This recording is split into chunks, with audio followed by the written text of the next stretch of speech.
Charlie. Be advised, airstrike inbound.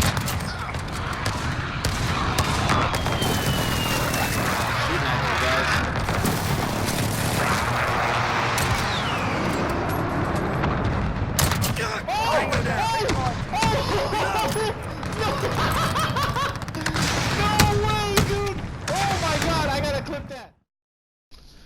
What's up, my fellow alcoholics, and welcome to the channel. And in today's video we'll be going over the M13 assault rifle and my personal loadout and my personal opinion on the gun.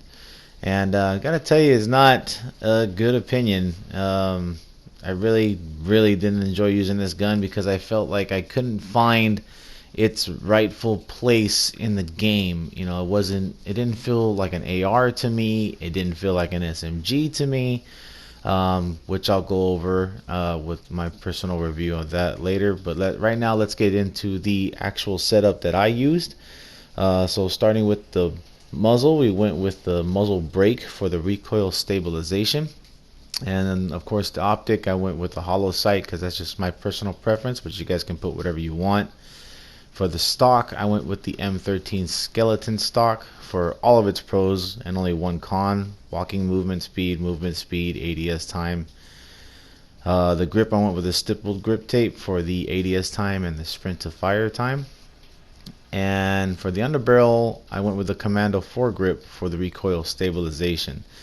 Now, all in all, for this gun, I went more towards recoil stabilization when it came to the barrel and the underbarrel grip, simply because the gun's recoil is actually, I want to say, maybe about 90% to 95% recoil, like horizontal. Like it just horizontally recoils stronger than any of the other ARs in the game.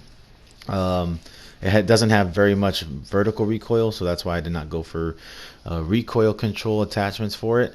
And you'll see in the wall tests exactly why that is and how bad the horizontal recoil is. So this is no attachments here, and as you can see, the gun will recoil up but then start drifting to the right almost immediately. And that has to do with your recoil stabilization. Now, the recoil that goes upward, that is the recoil control. So that is why I went very heavy on recoil stabilization attachments. As you can see, the gun still pulls to the right, but there are some actual bullet patterns that stay a little bit tighter when it starts going horizontal, as you can see on the right there. So definitely an improvement for the gun, but all in all, I mean, it just barely changes it. So we're talking small percentages, but it does feel a lot better compared to running it with no attachments. And if you guys are going for weapon camo challenges, you guys will actually feel that going for the no attachments challenge as opposed to running the all 5 attachment challenge. But going back to my review of the gun and what I meant by not really knowing its place, it's a struggle at long range, it's a struggle at medium range, and at close range. It has the highest fire rate of all of the ARs in the game. However, it just can't compete with SMGs up close. It can't compete with other ARs at medium to long range. I honestly feel that the gun needs maybe a buff. And how I would buff it is that the gun actually right now does 5-shot kills and 6-shot kills. It doesn't have an in-between. I would actually buff the gun and give it an in-between, making the 5-shot kill range an in-between range, and giving it a 4-shot kill range, but nothing too outrageous, like maybe a 5 to close to 10 meter 4-shot kill range, just so it can compete with the SMGs up close. One of the more fun attachments for the gun is running it with the integrated suppressor, because you can kind of change it into the honey badger weapon conversion, and it was a lot of fun to do that.